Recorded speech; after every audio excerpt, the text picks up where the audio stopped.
Hello all, Rick here with a video breakdown on a class of starship not drawn from canon but believably woven into the lore from another timeline of Star Trek Online. The Gemini Class starship, also my birth sign for those that are interested.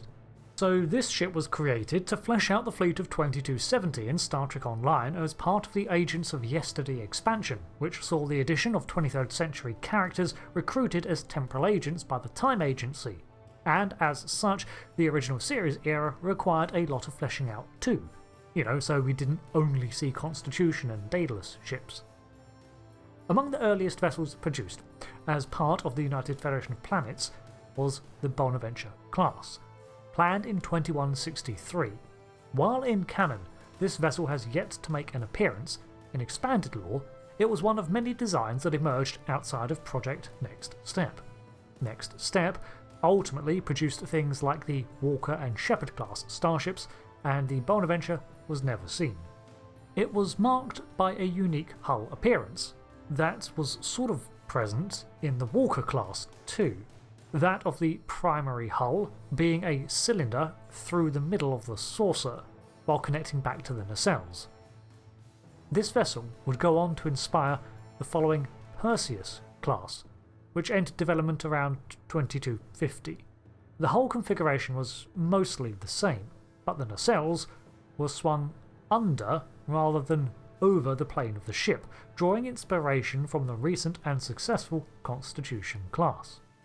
Alongside this vessel, Starfleet had been experimenting with 4 nacelle designs, such as the Cardenas and Nimitz class, which were looking for ways to maximise warp efficiency and power distribution while retaining a combative edge. However, both of these classes were sporting technology that was proven but rapidly becoming outdated in the face of advancements. This combination of developments of other vessels is what led to the Gemini class, a ship that was to take what worked from 4 nacelled ships still in operation in the 2250s but update them with technology we see in newer ships like the Constitution. To begin with, a proven frame was taken as a basis, the Perseus class, and the design was altered to accommodate the Quad-Nacelle'd. This was pretty easy, as the Perseus was originally based on the Bonaventure, which had pylons going up, while this had them already relocated so the original frame could support both positions. It would go on to act as the inspiration for the Constellation class in terms of structure too. Design finished in the 2260s, and the vessel entered service as the Gemini class cruiser. The first of its line was the USS Gemini NCC 1800. Alongside this, the Gemini class was to trial a number of new combat-centric systems, such as phaser modifications and an entirely new weapons system. Because of this, it was unlikely to find 2 identical Gemini class vessels, each running its separate R&D labs.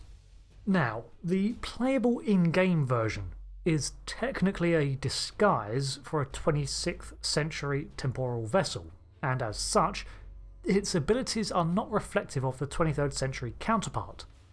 There are some features, however, that exist on the NPC ships that are local to the Battle of Caleb, which included the addition of high-yield torpedoes, a combat tractor beam that could be used as a repulsor or to hold things in place, and increased weapons efficiency. It featured slightly higher shielding than average, with adaptable power systems, which listed no particular advantage. At the fore of the vessel, it featured 2 forward-facing cannon mounts, and several more phaser turrets. These were dual emitters, located on the top of the bridge and around the planetary sensor dome, which offered wide coverage. At the front, under the main deflector, is the high-yield torpedo launcher, as well as a single rear-facing one. And that's it. It very much followed on the Constitution class's inspiration of making fewer but more adaptable and efficient weapons points, rather than prior designs which were more limited in field of fire and ability, thus requiring more hardpoints. It had 1 main shuttle bay at the rear between its main impulse engines, which were a unique style seen only in this era of protruding domes. It also featured 2 larger grills, either side of the saucer, which acted as intakes for interstellar particles. a job mirrored by the Picard collectors. Now, maintaining the lore of the Constellation class, we know that even though the Gemini had a 4-nacelle design, it must have not operated on the same principle as the Constellation, as the Constellation was the first successful implementation of sustained warp travel using all 4 nacelles, so the system on the Gemini must have operated more like the Cardenas class. Overall, the Gemini was a durable cruiser designed to push technology forwards in the latter half of the 23rd century. A larger vessel for its era, it primarily functioned as a robust platform to develop new technologies, generally around weapon systems. It inherited a design from generations prior of starships, beginning with the Bonaventure and informing future classes like the Constellation and eventual Sagittarius class of the 26th century. While not a widely known vessel, it did a lot to inform the silhouette of a ship of that era that featured 4 nacelles, something that practically is a staple in Star Trek ship design throughout the ages.